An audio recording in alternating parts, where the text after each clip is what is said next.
ఈ రోజున మనం అనుకుంటున్నాం ఏమనంటే, ప్రతి ఒక్కరం కూడా అనుకునేది ఏంటంటే సమాజం పాడైపోయిందండి, సమాజం అంతా చాలా భయంకరంగా ఉంది, సమాజం పాడైపోయింది అని మనం అంటున్నాం.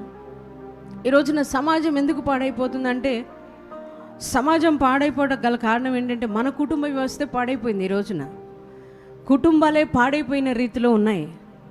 కుటుంబాలు పాడైపోయినాయి కనుకే, కుటుంబ వ్యవస్థే పాడైపోయింది కనుకే ఈ రోజున సమాజం కూడా పాడైపోతుంది.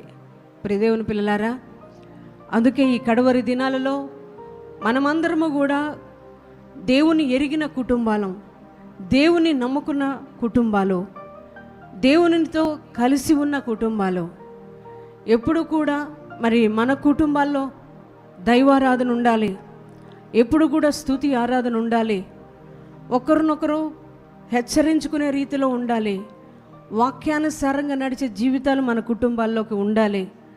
అలాగే ఆత్మ పరిశీలన మన కుటుంబాల్లో మనం చేసుకోవాల్సిన అవసరత ఎంతైనా ఉందండి. అలాగే రక్షణ లేని భర్తలు ఎవరైనా ఉంటే వారి రక్షణ కోసం అనునిత్యము ప్రార్థించేవారుగా ఉండాలి. మారు మనసు లేని భర్తలు ఉన్నారు, వారి కోసం ప్రార్థించేవారిగా ఉండాలి. అలాగే మారు మనసు లేని భార్యలు ఉన్నారు, మారు మనసు లేని రక్షణ లేని పిల్లలు ఉన్నారు, వారి కోసం మనము ప్రార్థన చేయాలి.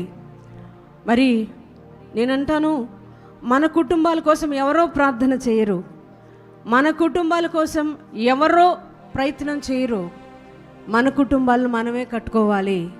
నీ కుటుంబానికి నీ కుటుంబాన్ని రక్షించుకోవడం కోసం నువ్వే పోరాడాలి.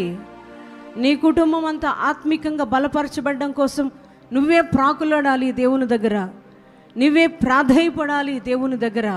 ప్రియ దేవుని బిడ్డలారా, అలాగే కుటుంబంలో ఉన్న ప్రతి ఒక్కరం, అంటే నేనేమంటానంటే, భయంకరంగా కుటుంబాలను శోధిస్తున్నాడు అపవాది, కుటుంబాల మీద దాడి చేస్తున్నాడు అపవాది, దేవునికి ఇష్టమైన కుటుంబాలను నాశనపరచాలని ప్రయత్నం చేస్తున్నాడు అపవాది.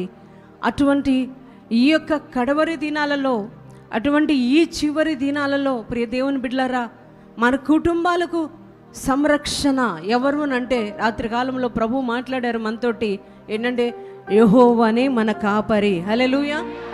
ఆయనే మన సంరక్షకుడు, ఆయనే మన కాపరి.